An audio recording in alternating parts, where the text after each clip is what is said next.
नमस्कार, मी धनंजय सानप. ॲग्रोवनच्या विशेष मुलाखतीमध्ये तुमचं स्वागत. राज्यात वेगवेगळे शेतीचे प्रश्न हे कायम चर्चेत असतात, परंतु त्याच्या उत्तराच्या दिशेनं फार मोठी चर्चा होत नाही. त्यासाठी नेमक्या उपाययोजना काय केल्या पाहिजेत याच्यावरती फार काही बोललं जात नाही. आपण मागच्या काही दिवसापासून डॉक्टर सतीश करंडे जे MKCLचे मुख्य सल्लागार आहेत त्यांच्यासोबत या विषयांच्या अनुषंगानं चर्चा करतोय. आजही आपण त्यांच्यासोबतच बोलणार आहोत. आज आपल्यासोबत डॉक्टर सतीश करंडे सर आहेत. सर, तुमचं ॲग्रोवनमध्ये खूप खूप स्वागत. नमस्कार. शेतीच्या प्रश्नांवरती चर्चा होतात, पण त्याच असतात.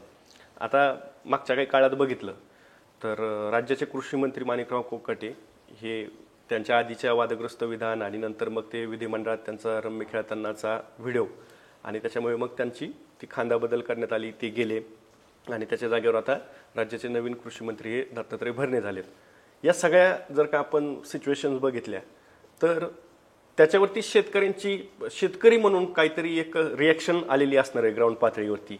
तर ती नेमकी काय होती? शेतकऱ्यांना खरंच असा कोणीतरी कृषी मंत्री नवीन आला किंवा मागचा जो होता तो गेला, नवीन आला, याचा काही फारसा फरक पडतोय का?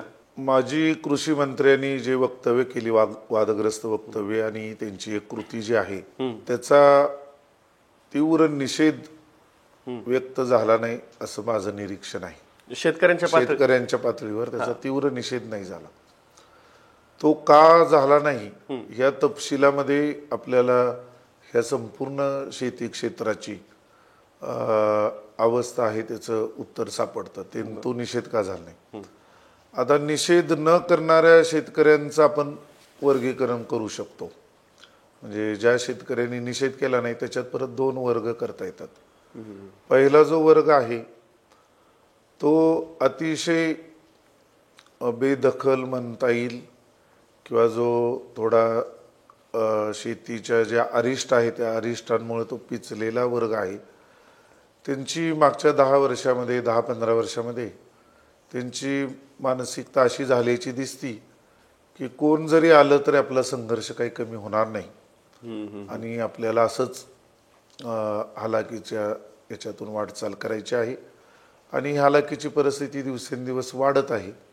त्यामुळं कोणताही मंत्री आला किंवा काही सत्ता बदल झाला तर आपला संघर्ष आपल्या 5वीलाच पुजलेला आहे, तो असाच राहणार.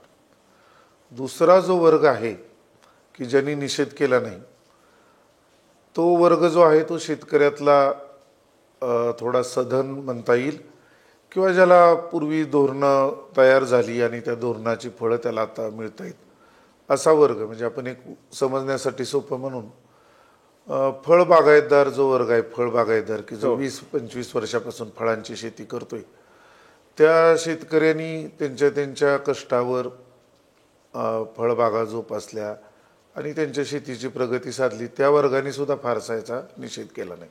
तर कृषी मंत्र्याची जी वक्तव्य आहे त्यांची 3-4 वक्तव्य आणि ती एक कृती हे कुठल्याही संवेदनशील माणसाला चीड आणणारीच आहे ती कृती. आणि त्याच्यापेक्षा मला काळजी काय वाटते की निषेध सुद्धा करायला म्हणजे इतकं तुटले पण आले. म्हणजे आपली राजकीय व्यवस्था आणि सामान्य जनता, म्हणजे राजकीय व्यवस्था काय करते त्याचा निषेध सुद्धा करायला सुद्धा नको अशा पलीकडे सामान्य जनतेचा विचार केलेला दिसतोय. आणि आपण जर याला लोकशाही व्यवस्थेमध्ये हे थोडं धोकादायक, थोडं म्हणण्यापेक्षा जास्त धोकादायकच आहे की राजकीय व्यवस्थेच्या याच्या पातळीवर तर असं एक वर्गीकरण दिसते. आणि त्याचा निषेध झाला नाही म्हणून ती कृती निषेधार्ह त्यांना वाटली नाही असाही आपल्याला म्हणता येणार नाही. त्यांनी त्याला बेदखल करून टाकलेला आहे. म्हणजे त्या विभागालाच बेदखल केले का काय ते तपासावं लागेल. त्याच्यासाठी शेतकऱ्यांशी चर्चा करावी लागेल की तुमचं काय चाललंय, तुमचं चालू द्या, आमचा संघर्ष आमच्या 5वीला पुजलाय, आमचे प्रयत्न आम्ही करत राहू आणि त्याच्यातनं मार्ग काढू असं थोडं दिसतंय त्याच्यात. शेतकऱ्यांचे प्रश्न म्हटल्यानंतर ते कृषी खात्याशी रिलेटेड असले पाहिजेत, त्याच्यावरती कृषी मंत्र्यांनी बोललं पाहिजे अशा प्रकारे एक धारणा असते. अर्थात शेतीचे प्रश्न सगळेच कृषी खात्याशीच निगडीत आहेत असं नाहीये, त्याच्यातही वेगवेगळ्या गोष्टी आहेत. म्हणजे आपल्याकडे खाते भरपूर मोठे आहेत, पण या सगळ्यांमध्ये समन्वय साधून जे काही कृषी मंत्र्यांनी करणं अपेक्षित असतं तसं मागच्या काही काळात आपल्याला झालेलं दिसतंय का, किंवा तशी धोरणं काही राबवली गेली आहेत का? आणि त्या धोरणांची तुम्ही जसं म्हणालात की काही शेतकऱ्यांना नक्कीच एक वर्ग असा आहे की त्याला फायदा झाला, तर ती धोरणं नेमकी काय होती? तशा पद्धतीने काही पावलं उचलली गेली आहेत का? आणि आता त्याची स्थिती नेमकी काय आहे? आपल्याला एक लक्षात घ्यावं लागेल की ज्या शेतकऱ्यांचं बरं चाललेलं आहे हो. त्या शेतकऱ्यांचं बरं चालण्यासाठीची धोरणं कोणती होती असं आपण तपासलं तर आपल्या हाती काही एक माहिती लागते आणि काही एक धोरणाचं आपल्याला लगे पडदिशी लक्षात येतं. फळबागायतदार वर्ग जो आहे हो. की अशा अनेक शेतकरी आपल्याला आढळतील की 25-30 वर्षापासून फळबागा शेती करतायत. त्या शेतीमध्ये अनेक अडचणी आल्या. त्यांनी अनेक वेळा म्हणजे सांगोला तालुक्यामधल्या शेतकऱ्यांनी 30 वर्षामध्ये 3 वेळा फळबागा काढलेल्या आहेत. कधी रोगाने बळी पडून त्या नष्ट झालेले आहेत, कधी दुष्काळामुळे नष्ट झालेत, पण पुन्हा त्यांनी उभा केलेल्या आहेत. तर ह्याच्या मागं धोरणात्मक पाठबळ काय आहे की रोजगार हमीतून फळबाग लागवड योजना अशासारखी योजना की जी योजना आल्यामुळे मला फळबागा उभा करण्यासाठी जो खर्च लागतो तो खर्च सरकार उचलते. त्याच्यानंतर मी परंपरेनं कोरडवाहू शेतकरी होतो, पावसावर आधारित मी शेती करत होतो, पण रोजगार हमी योजनेतून काही माझ्याकडे मृदा आणि जलसंधारणाची कामं झाली, त्यामुळं मला पाण्याची सोय झाली, त्यामुळं मला पीक पद्धतीमध्ये बदल करता आला किंवा मी तो करू शकलो. त्याच्यासाठी धोरणात्मक पाठबळ म्हणजे मृदा आणि जलसंधारणासारखं, किंवा काही माझ्या गावाला कालवा आला आणि मला 8 माही पाण्याची उपलब्धता झाली, त्यामुळे मी ते करू शकतो. म्हणजे एकदा तुम्ही पायाभूत सुविधा निर्माण केल्या म्हणजे वीज, पाणी, रस्ते असं केलं तर तिथला पुढचा संघर्ष शेतकरी करू शकतात आणि त्यांना त्याच्यात यशही मिळतं. आणि तशा यशोगाथा सुद्धा आपल्या आजूबाजूला दिसतात जवळपास प्रत्येक गावामध्ये, किंवा जिथं जिथं हे असे धोरणात्मक पाठबळाने काही कामं झालेली ते दिसतं. पण तुम्ही जे म्हणाले की ह्या 10-15 वर्षामध्ये तसं काही फारसा मोठा टप्पा आपण गाठलाय असं दिसत नाही. आता आपण काय करतोय की शेतकऱ्यांकडे लाभार्थी म्हणून बघतोय. म्हणजे त्यांना वेगवेगळ्या योजना करायच्या, त्याचे लाभ द्यायचे. त्या कधी थेट अनुदानाच्या योजना असतील, कधी अनुदानाच्या ऐवजी कर्जमधले व्याजमाफीसारख्या योजना असतील, कर्जमाफीसारख्या योजना असतील, तशा ह्याच्यातनं देतो. पण त्याच्यातून फार हाती लागले हे दिसत नाही आपल्याला. आणि ह्या सर्व पार्श्वभूमीवर आपण असा थोडा एक समग्र विचार करायचा प्रयत्न केला तर आपल्याला पडदिशी एक लक्षात येतं की मैलाचा दगड म्हणावे किंवा मैलाचा दगड ठरला. शेती आणि शेतकऱ्यांच्या प्रगतीच्या याच्यामध्ये मैलाचे दगड ठरले. हरित क्रांती एक मैलाचा दगड ठरला. त्याच्यानंतर रासायनिक खतांचा वापर, उपलब्धता हा एक दगड ठरला. त्याच्यानंतर वीज आली, पाणी उपसा करून शेतीचं सिंचन करता आलं, असे जे ठरले. तशा 10-15 वर्षामध्ये फारसं तसं काही दिसत नाही आपल्याकडे. का तर आपण पायाभूत सुविधा किंवा आपल्या संशोधनाला तशी दिशा दिलेली आहे आणि आपण काहीतरी प्रक्रिया उद्योग करून काहीतरी त्याच्यात क्रांतिकारी असं काही फारसं आपल्या हाती लागलेलं दिसत नाही. एक थोडं वेगळं उदाहरण होईल पण आपल्याला घ्यायला काय हरकत नाही. सोलापूर जिल्ह्यामध्ये सीना भीमा जोड कालवा झाला किंवा अशा अनेक ठिकाणी, सोलापूरचा पण उदाहरण, अनेक ठिकाणी पाणी आलं. पाणी आलं की आपल्याकडे ऊस येतो. बरोबर. का तर ऊसाला पर्याय ठरेल असं पीक आपण देऊ शकलेलो नाही, त्यामुळे तो येतो. ठीक आहे, ऊसाला विरोध करणं हा आपला मुद्दा नाही, पण ऊस आला तर मागच्या आता हे 20 वर्षातला हा प्रगतीचा टप्पा आहे. 20 वर्षामध्ये ऊसाची उत्पादकता कमी कमी होत जाती, ती वाढत नाही आणि पाण्याचा वापर वाढतोय. मग आपल्या अजेंड्यावर काय पाहिजे की ऊसाची उत्पादकता वाढवणं. म्हणजे आपण असा अजेंड्यावर ठेवायला पाहिजे की एक साखर कारखाना त्याच्या परिसरातल्या 5,000 हेक्टरवर चालेल, म्हणजे मग तो ऊस उत्पादकता वाढ हा अजेंड्यावर विषय येईल कारखान्याच्याही शेतकऱ्यांच्याही. बरोबर. आपण काय करतो की त्याचं क्षेत्र वाढवतो.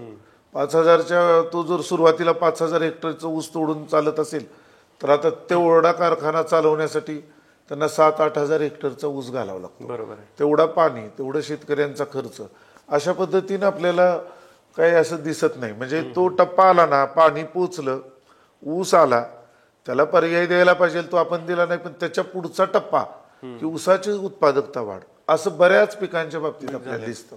मूळ मुद्दा हा आहे की आपल्याकडचे जे काही संशोधन संस्था आहेत, आता कृषी विद्यापीठांसारख्या संस्था आहेत, KVK आहेत, मग याच्यातनं नेमकं केलं काय जातंय? कारण की शेतकऱ्यांपर्यंत अजूनही अधिक उत्पादन देणारे वाहन किंवा चांगलं तंत्रज्ञान ज्याला म्हणून ज्याच्यातनं उत्पादकता अधिक वाढीस लागेल अशा प्रकारचे प्रयत्न होत आहेत असं त्यांच्याकडनं दावा केला जातो.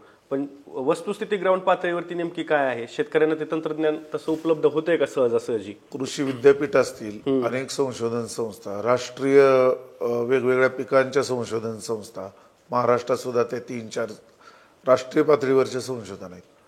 ह्या सर्वांचा शेती विकासाच्या टप्प्यावर किंवा प्रगतीमध्ये मोठा हातभार होता अच्छा. पूर्वी.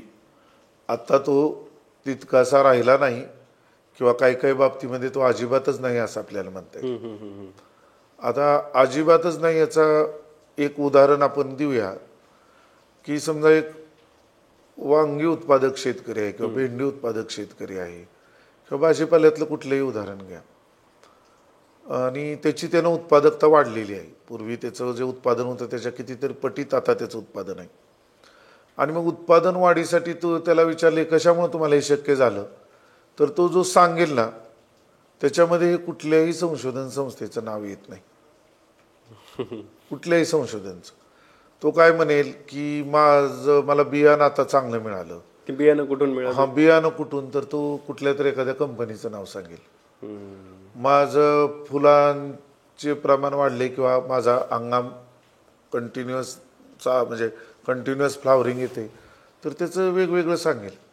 असं अनेक पिकांच्या बाबतीमध्ये, अनेक शेतीतल्या व्यवस्थापन पद्धतीच्या बाबतीमध्ये आपल्याला लक्षात येतं.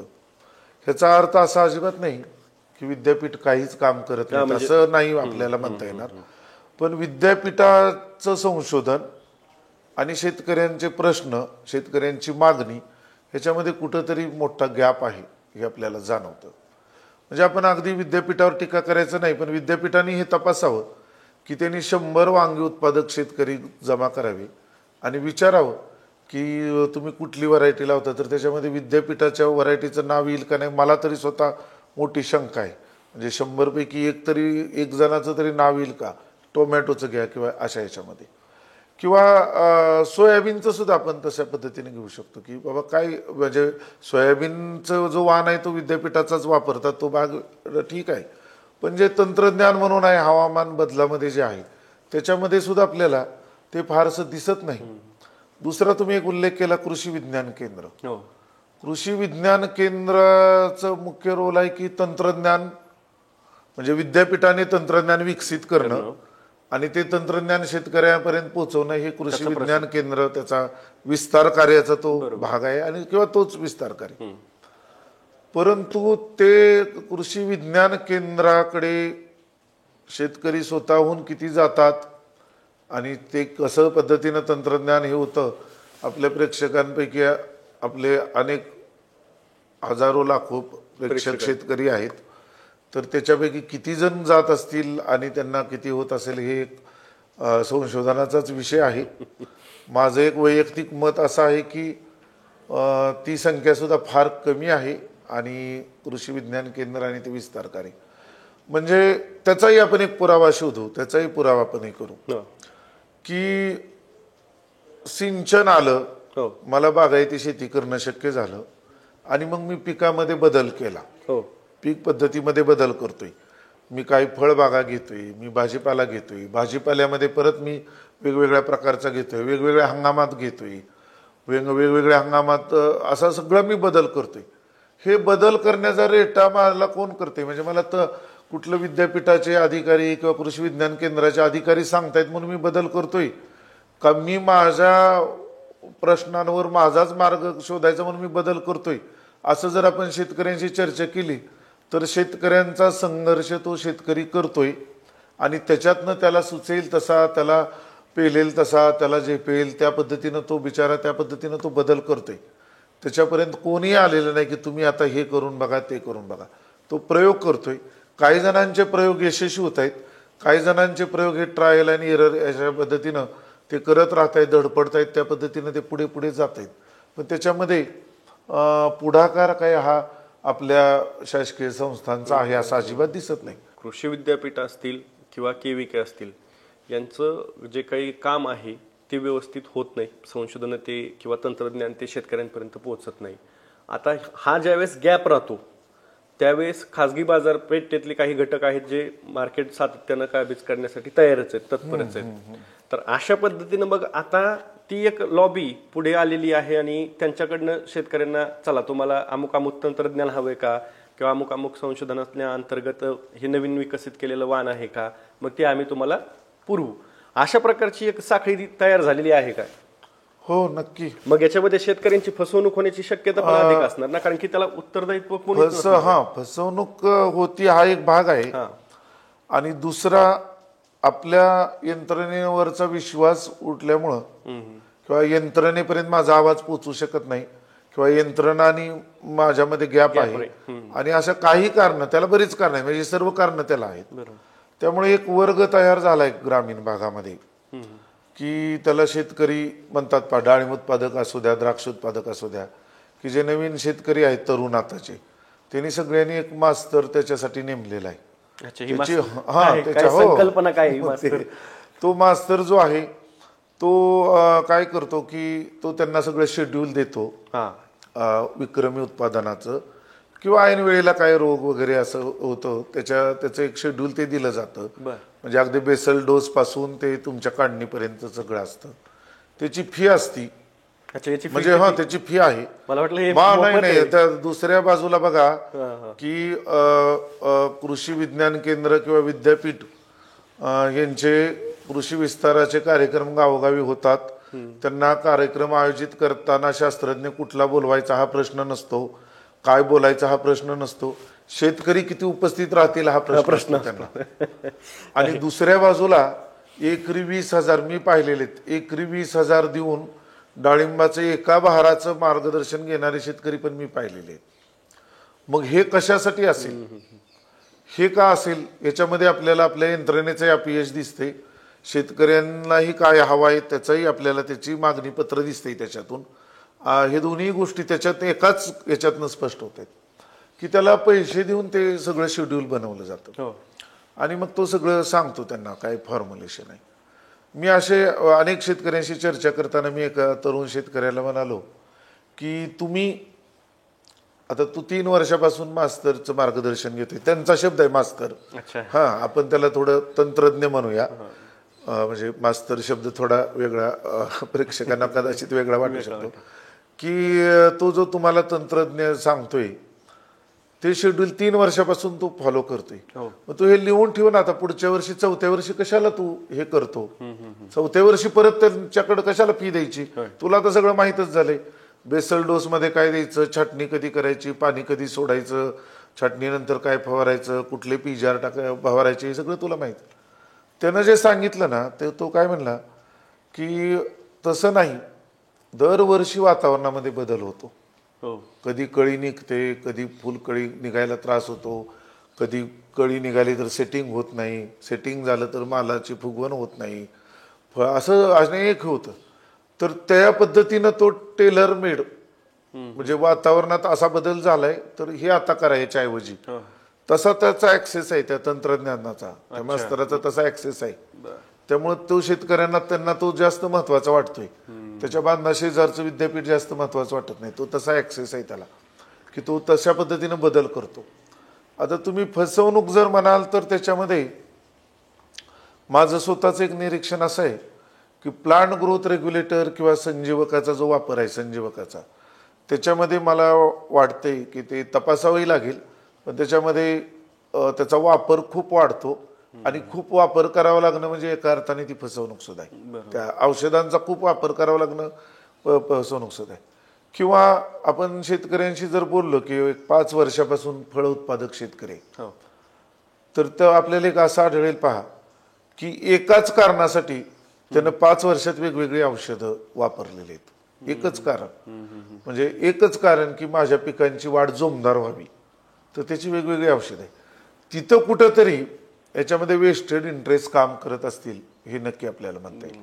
किंवा शेतकऱ्यांशी चर्चा केल्यावर आपल्याला एक नेहमी येतं पहा. आता म्हणजे मी काल परवाच तणनाशकाच्या अनुषंगाने शेतकऱ्यांशी चर्चा केली तर शेतकऱ्यांचं असं मत आहे, म्हणजे ते शेतकऱ्यांचं मत मी सांगतोय की काही काही लॉट तणनाशकाचे खराबच असतात की त्यानं तण अजिबातच मरत नाही.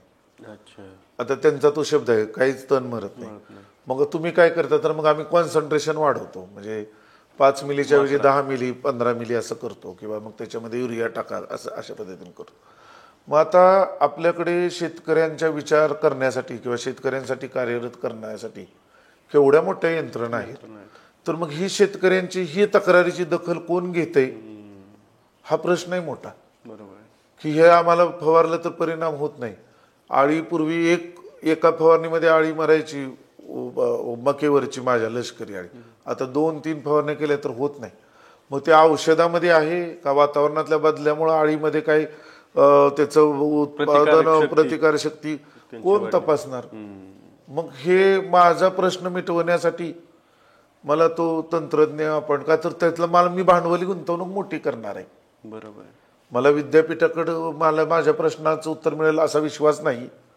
मला भांडवली खर्चाचा माझ्यावर तणाव आहे, म्हणजे मोठा मी बागेचा बहार धरायचा म्हणजे 1.5-2 लाखापर्यंत खर्च आहे. तर तो खर्च करायचा आहे, तर मला कुणाच्या तर सल्ल्याने करायचा आहे. म्हणून ते एक वर्ग तयार झालाय मास्तरांचा, शेतकऱ्यांचा तो वर्ग, आणि त्याच्यामध्ये थोडा त्यांचा उत्पादन खर्चही वाढतोय, त्यांची फी आणि त्या अनुषंगाने. मग दुसऱ्या साईडला एवढी मोठी यंत्रणा आहे आपल्याकडे, म्हणजे शेतीसाठी काम करणारी यंत्रणा मोजा ना तुम्ही. जिल्हा परिषदमध्ये शेतीचा विभाग आहे, कृषी विभाग वेगळा आहे, कृषी विज्ञान केंद्र वेगळं आहे, कृषी विद्यापीठ वेगळी आहेत, राष्ट्रीय कृषी संशोधन संस्था वेगळ्या आहेत, आंतरराष्ट्रीय कृषी संशोधन केंद्राची सुद्धा केंद्र आहेत बऱ्याच जिल्ह्यामध्ये, सोलापूर जिल्ह्यामध्ये आहेत. वेगवेगळ्या पिकांसाठी काम करणाऱ्या संशोधन संस्था वेगळ्या आहेत. आणि तरी शेतकरी तरी नाही, आम्ही आता नाव घेत नाही, पण मी एक सांगतो की एका संशोधन केंद्र ज्या पिकासाठी तयार करायला आहे, आमच्या प्रकल्पासाठी आम्ही त्यांच्याकडे बी आणायला गेलो होतो. बियाणं किंवा आपण संशोधन केंद्रातनं घेऊया का, तर ते खात्रीशीर असतं, विश्वास. ते म्हणाले बियाणेच नाही आमच्याकडे फक्त 60 किलोच बियाणं तयार झाले. मी म्हणलं तुम्ही जवळपास लाखभर शेतकऱ्यांसाठी काम करताय, हे पीक लाखभर घेताय, तुम्ही म्हणताय 60 किलो बियाणं आहे आमच्याकडे आणि आम्हाला ते विद्यापीठालाच पुरायचं नाही, असं त्यांचं वाक्य. मग कसा तो ऋणानुबंध किंवा तो धागा कसा जोडला जाणार शेतकऱ्यांनी याच्यामध्ये? किंवा आपण असं विचारूया की राष्ट्रीय डाळिंब संशोधन केंद्र आहे, त्या केंद्रामध्ये किती डाळिंब उत्पादक शेतकरी गेलेले आहेत आणि किती डाळिंब उत्पादक शेतकऱ्यांनी त्यांच्या सल्ल्याने बियाणे म्हणजे रोपांची निवड केली किंवा असं. तर ह्याचं उत्तरामध्ये आपल्याला थोडं निराशा येते. बरोबर. की शेतकरी आणि ते केंद्र ह्याच्यामध्ये दुरावा आहे. आणि मग साहजिक आहे की मार्केट, आपण आता सगळ्या बाजारपेठी व्यवस्थित काम करतो, दुरावा तयार झाला म्हणजे तुम्हाला मित्र कमी झाले तर तुम्ही सोशल मीडियावर राहणार, तिथं शोधत राहणार. तसं माझे प्रश्न मला मिटेना तर मग ते तंत्रज्ञ, मी त्यांना तंत्रज्ञ म्हणतोय, शेतकरी त्याला मास्तर, ते तयार होणार. त्याच्यामध्ये काही गैर नाही, पण त्याच्यामध्ये धोका एक असा मी वर्णन केला तसा धोका संभवतो की यंत्रणेवरचा विश्वास उडून जाणं हा एक धोका. यंत्रणा काम करती त्या वर्गासाठी, ती यंत्रणेवर ज्याच्यासाठी काम करते त्यांचं मागणी पत्रक वेगळं असणं आणि यंत्रणेची ध्येय धोरणं वेगळी असणं, हे धोकादायकच आहे. पाठीमागच्या काळातली एक पिढी आहे, जी पिढी असं म्हणते की आम्हाला सरकारच्या विविध योजना नाही, पण जे काही धोरणात्मक पाठबळ होतं त्याच्यामुळे आम्हाला फायदा झाला, आमची शेती सुधारली, आम्ही प्रगती करू शकलो, असा एक मोठा वर्ग आहे. पण तो आता 60-70 असावा, तो अलीकडचा नाहीये. आताच 24 ते 35च्या वयोगटातली किंवा 40 पर्यंत असलेली तरुण शेतकरी म्हणतील आम्हाला काही सरकारच्या धोरणांचा फायदा होत नाही, उलट आमची मातीच होती आमच्या कष्टाची. त्यांचं नेमकं निरीक्षण काय आहे? ती जी माणसं होती ज्यांना धोरणात्मक पाठबळ काही काळापुरतं का होत नाही सरकारकडून मिळालं, त्यांनी प्रगती साधली स्वतःची, त्या माणसांचं आज शेती व्यवस्थेकडे बघताना त्यांचं निरीक्षण नेमकं काय आहे? तुम्ही ज्यावेळेस त्यांच्याशी बोलता किंवा ग्राउंडवरती तुम्ही असता सातत्यानं, तर काय नाही एकूण निरीक्षण काय आहे? त्यांच्या शब्दात सांगायचं तर त्यांचं असं निरीक्षण आहे, म्हणजे त्यांचाच शब्द आहे बरं का हा, की शेतकऱ्यांसाठी ठोस काही करायचं नाही, शेतकरी मरतोय त्याला मरू नये म्हणून आपलं थोडं काहीतरी हे करायचं, त्याचं म्हणजे थोडं काहीतरी अनुदान वगैरे द्यायची आणि ठोस काहीच करायचं नाही आणि तसंच पुढं पुढं जायचं असं दिसतंय. मग ठोस म्हणजे तुम्हाला काय हवं असं आपण ज्यावेळेस विचारतो त्यावेळेस त्यांच्या ह्याच्यामध्ये जे येतं ना, आम्हाला प्रगतीच्या संधी उपलब्ध करून द्या. म्हणजे आता आपण थोडं समजून घ्यायला सोपं असं म्हणूया की मी पावसावर आधारित शेती करत होतो. बरोबर. मला रब्बी हंगामामध्ये सुद्धा शेती करायची आहे, तर मला संरक्षित पाण्याची सोय करा. बरोबर. मग मला संरक्षित पाणी तुम्ही सोय केलं तर मला तेवढ्या संरक्षित पाण्यामध्ये चांगलं उत्पादन आणि चांगलं उत्पन्न मिळेल अशी पीक पद्धती सांगा. हा तोच त्याच्या पुढचा टप्पा.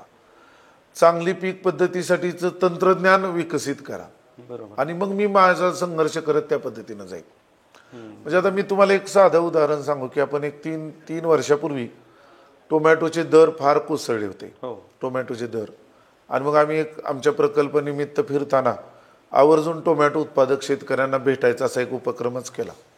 त्याच्यामध्ये आम्हाला असं आढळलं की 6-7 वेळा ते शेतकरी टोमॅटो करतायत. रस्त्यावर फेकावं लागतोय, त्याच्यानंतर जनावरांना टाकावं लागतोय, शेतातच टाकून द्यावं लागतोय. असं जरी असेल तरी मी टोमॅटोच करतोय.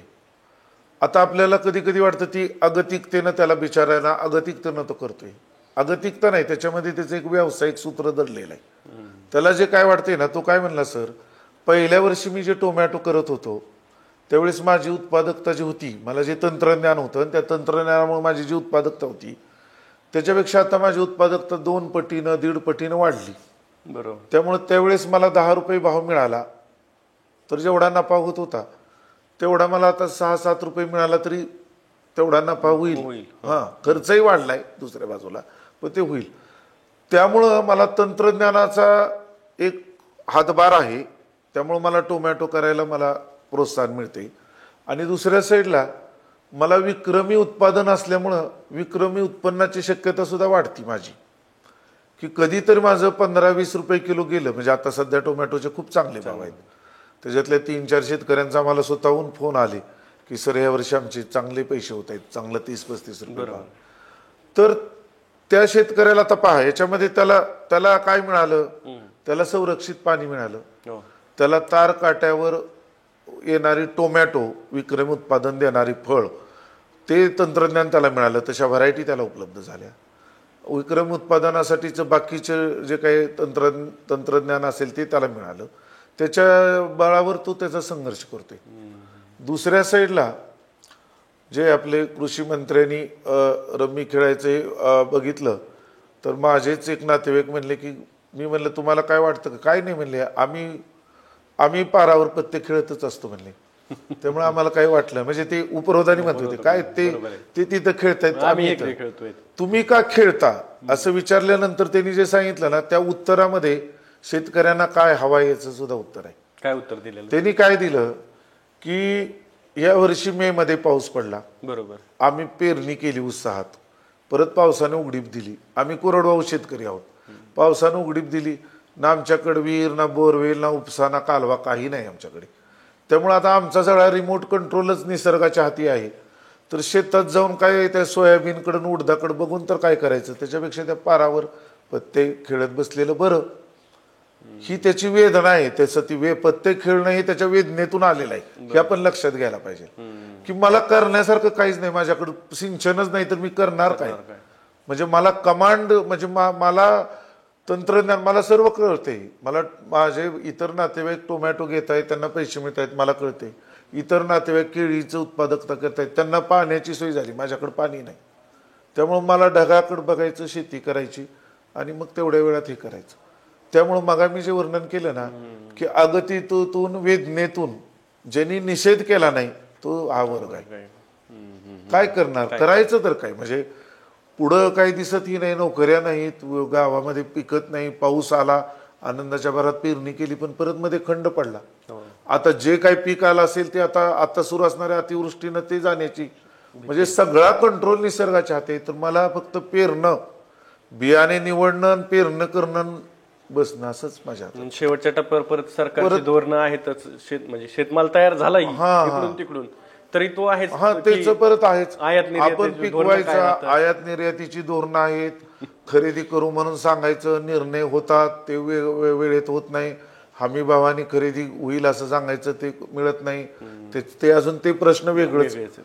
म्हणजे पेरायचं का नाही हा प्रश्न ढगाकडे बघून ठरवायचा. त्याची वरून राजाची साथ मिळाली तर पेरायचं, परत पुढे साथ मिळेल का नाही हा भाग वेगळा, परत काढणीच्या वेळेस अतिवृष्टी आली तर तिथंच पीक जाणार. ह्या सगळ्या संकटातून काही पदरी पडलं तर ते विकलं जाईल का नाही हा प्रश्न आहे.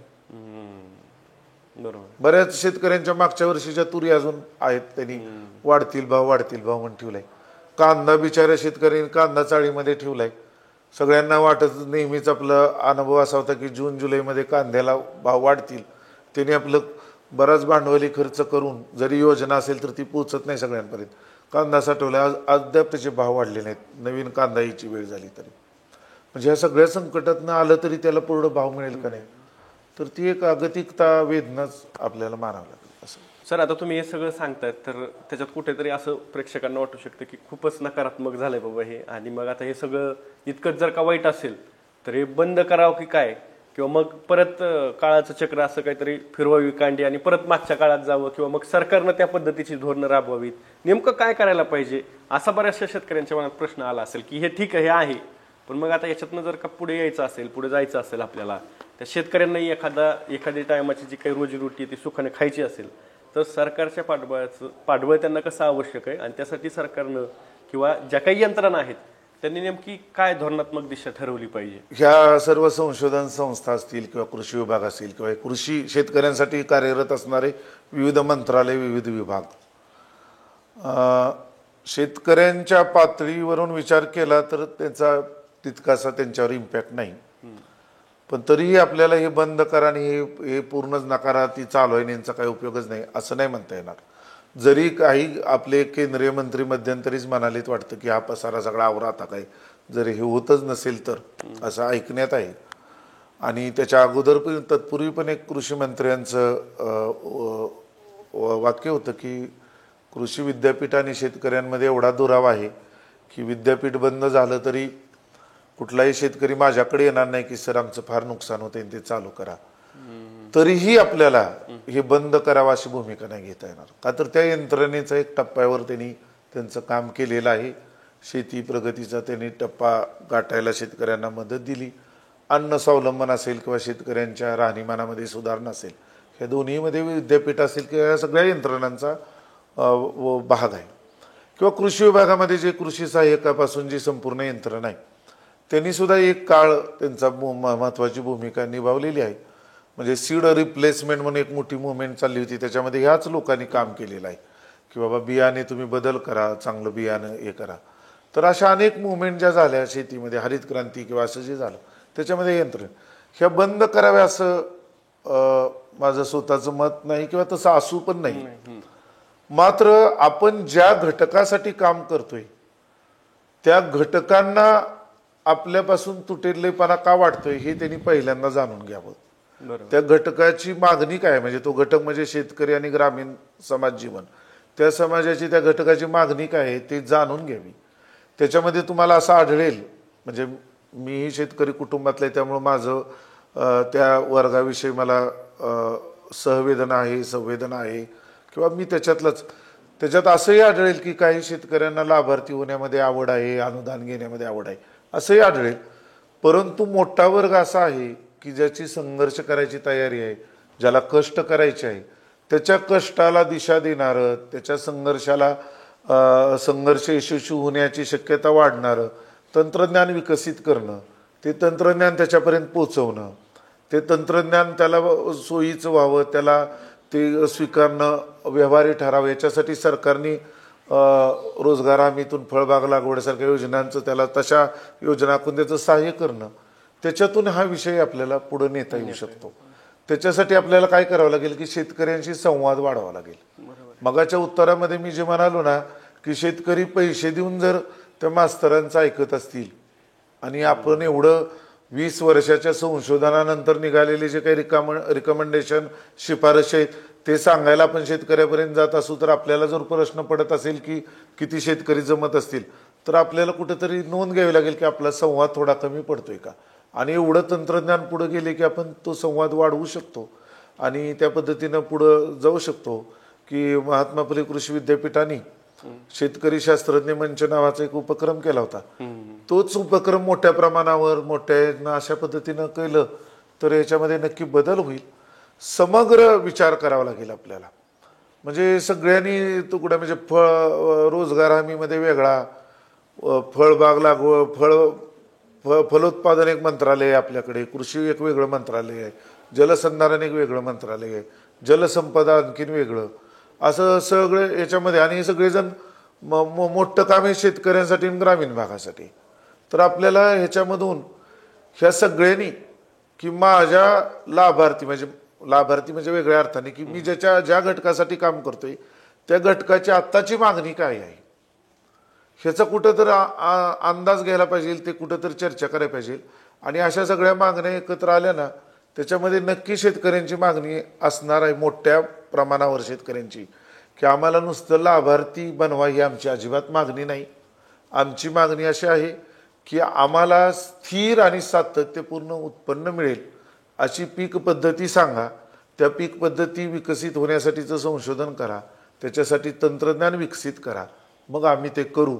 जे फळबागातून क्रांती केली लोकांनी, माड रानावर की जिथं काही पिकत नव्हतं, जिथं हुलगा मटकी सुद्धा पिकत नव्हती, तिथं लोकांनी फळबागा उभा केल्या. त्याला सहाय्य काय ठरलं तर त्यावेळेची योजना, त्यावेळेचं तुमचं कर्जासाठीची तुमची जी काही योजना असेल किंवा धोरण असेल त्यासाठी उपलब्ध असणारं तंत्रज्ञान.